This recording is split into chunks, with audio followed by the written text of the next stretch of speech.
Assalamualaikum warahmatullahi wabarakatuh. Halo Sobat ASN, ketemu lagi di video ASN Knowledge.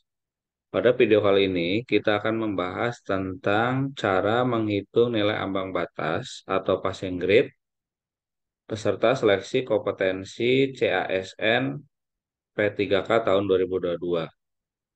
Nah, dasar hukumnya yaitu mengacu pada Kemenpan RB nomor 971 tahun 2022 tentang nilai ambang batas seleksi kompetensi pengadaan P3K untuk jabatan fungsional tahun 2022. Nah, dalam video kali ini akan disimulasikan, dicontohkan bagaimana cara menghitung nilai ambang batas untuk mengetahui sejauh mana hasil seleksi kompetensi CASN yang dilaksanakan dengan menggunakan sistem CAT. Passing grade atau nilai ambang batas seleksi kompetensi P3K teknis tahun 2022 itu adalah nilai minimal yang wajib untuk dipenuhi oleh peserta seleksi agar dapat lulus tahap selanjutnya dan dapat diangkat menjadi P3K. Ya, jadi passing grade ini adalah batas minimal nilai yang harus dipenuhi bagi peserta seleksi P3K sehingga dapat dinyatakan lulus. Artinya, ketika seorang pelamar mengikuti seleksi dengan menggunakan sistem CAT, dia harus mencapai batas minimal nilai passing grade ini supaya dapat dinyatakan aman.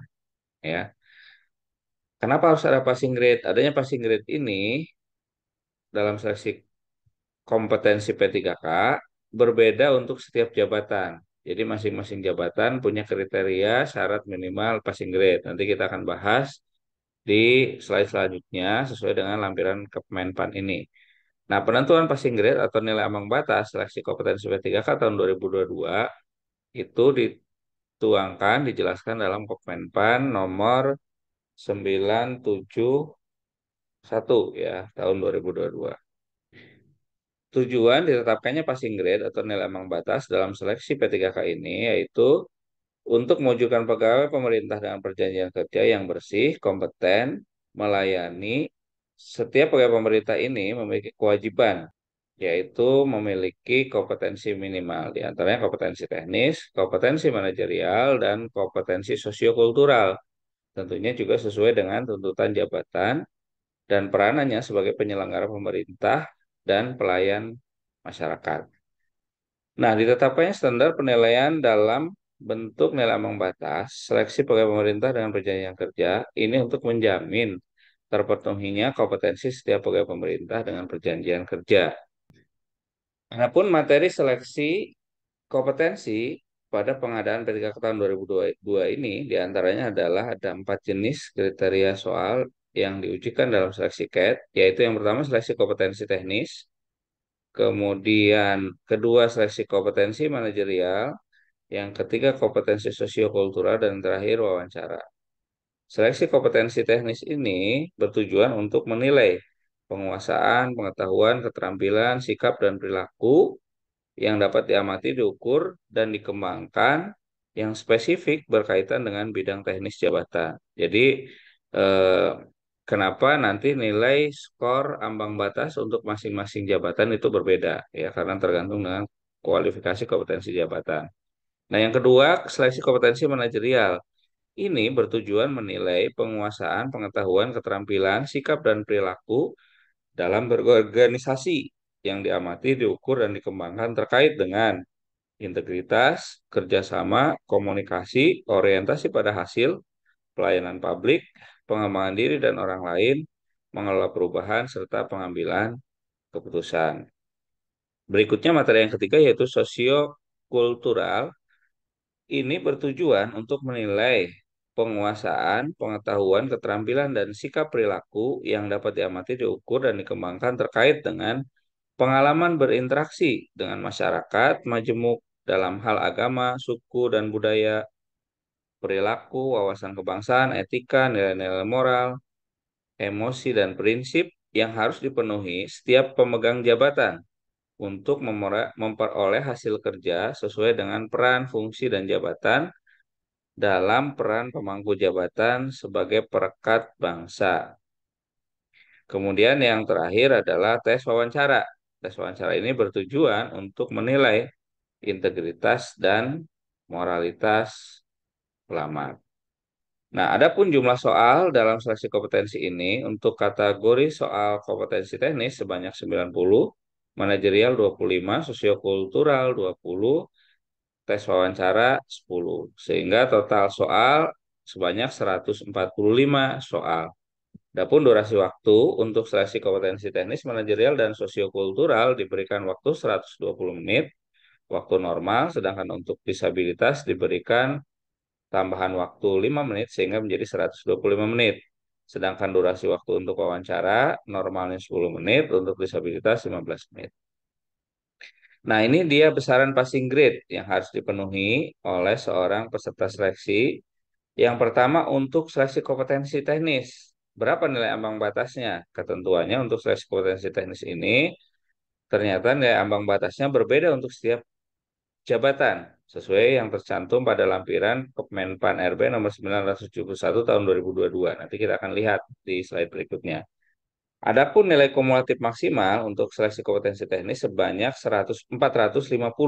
Nah, ini tentunya juga berhubungan tadi dengan jumlah soal pada slide sebelumnya. Kemudian untuk seleksi kompetensi manajerial dan sosiokultural, nilai ambang batasnya adalah 130 dan nilai kumulatif maksimal itu 200. Untuk wawancara, nilai ambang batasnya 24 dan nilai kumulatif maksimalnya adalah 400. Sehingga total nilai maksimal apabila semua peserta itu menjawab semua pertanyaan dengan benar adalah sebesar 690. Nah, untuk nilai ambang batas di sini tidak ditotal. Kenapa? Karena masing-masing di sini nilainya akan berbeda-beda. Ya, nanti kita akan lihat di slide berikutnya. Jadi artinya kalau Anda mau dinyatakan lulus minimal harus memenuhi nilai ini, ya, nilai ini atau berada di antara rentang nilai ambang batas dan nilai kumulatif maksimal. Ya, jadi kalau di ini nilai maksimal ketika seorang peserta dapat mengerjakan seluruh soal dengan jawaban benar, skor paling tingginya adalah 690. Nah, inilah eh, passing grade untuk nilai ambang batas kompetensi teknis, ya bisa dilihat di sini di lampiran Kemenpan RB nomor 971 tahun 2022. Di situ sudah dijelaskan untuk masing-masing jabatan. Contoh alih pertama administrator database kependudukan nilai ambang batasnya 248. Sementara untuk Adiatama Kepariwisataan dan Ekonomi Kreatif itu nilai ambang batasnya adalah 225 dan seterusnya. Nah, nilai ini nanti silahkan dimasukkan di sini, maka akan ketemu nilai totalnya berapa. Nilai total yang harus dipenuhi untuk nilai ambang batas. Kemudian harus diperhatikan juga bahwa besaran nilai total skor yang diperoleh itu tidak menjamin bahwa Anda aman atau lulus. Kenapa? Karena harus terpenuhi dulu nih nilai ambang batasnya. Contoh misalnya di sini dapat 500, tapi total nilai wawancara itu tidak tercapai sesuai nilai ambang batas. Harusnya 24, misalnya di sini 10, tapi nilai ini dan ini ternyata tinggi gitu. Nah, itu juga pasti akan berpengaruh terhadap kelulusan. Artinya posisi Anda tidak aman. Nah, lampiran Kemenpan ini Anda bisa download nanti di deskripsi video ya. Silakan dicek jabatan apa yang Anda lamar, kemudian dicek dicari besaran nilai ambang batasnya untuk kompetensi teknisnya berapa. Nah, ini bisa dilihat ya di live score, ada di channel YouTube, bisa dicek berapa nilai manajerial, sosiokultural, teknis, wawancara, dan tutorial. Ini hanya sebagai contoh nih. Nanti tiga komponen ini harus terpenuhi nilai ambang batasnya. Walaupun skor Anda besar, ketika ada salah satu saja komponen seleksi ini tidak terpenuhi nilai ambang batasnya, maka tentu Anda tidak akan bisa dinyatakan lulus. Ya, jadi minimal amankan dulu batas minimalnya, kemudian nanti baru dari skor ini akan di ranking siapa yang tertinggi. Nah, sebagai contoh ya, untuk menghitung passing grade nilai ambang batas ini untuk kompetensi tadi. Misalnya ini. administrator database kependudukan nilai ambang batasnya 248. Maka kita masukkan ke sini. Sehingga untuk seorang pelamar administrator database kependudukan, nilai ambang batas yang harus dipenuhi untuk kompetensi teknis 248, manajerial sosiokultural 130, wawancara 24. Sehingga total skor yang ambang batasnya adalah 402. Ya, skor maksimalnya sama 650. Artinya kalau Anda berada dalam posisi ini, maka Anda dinyatakan aman. Ya, tinggal nanti dicek dengan peserta yang lain. Tinggal ini bisa dicari ya, nama jabatannya apa. Misalnya perencanaan berarti 225. Nanti tinggal dimasukkan di sini. Dan seterusnya ya. Nah, itu contoh cara menghitung passing grade atau nilai ambang batas bagi peserta seleksi CASN P3K tahun 2022. Nah, bagaimana nanti hasil akhirnya? Untuk mengetahui hasil akhir atau untuk Anda bisa dinyatakan lulus atau tidak dalam seleksi ini, yang pertama kita harus menunggu seluruh hasil tes dari seluruh pelamar. Ya, jadi tesnya mungkin berbeda-beda tanggalnya, berbeda-beda sesinya, ya, berbeda-beda juga lokasinya, titik titik lokasinya. Nah, ini harus selesai dulu semua peserta mengikuti seleksi, tes, baru nanti bisa diakumulasi nilainya. Yang kedua, hasil pemeringkatan nilai tes. Ya, jadi setelah seluruh peserta melaksanakan tes, sudah diketahui nilai akhirnya, nanti akan di-short, akan diperingkat, akan di-ranking. Nah, baru berikutnya, penentuan Anda lulus atau tidak adalah dari jumlah formasi. Ya, contoh misalnya sebuah formasi tadi administrator database kependudukan dibutuhkan 5, pelamarnya ada 10. Nanti akan di-ranking tuh 5 nilai 5 besar yang tentunya memenuhi nilai minimal passing grade, itulah yang dinyatakan lulus.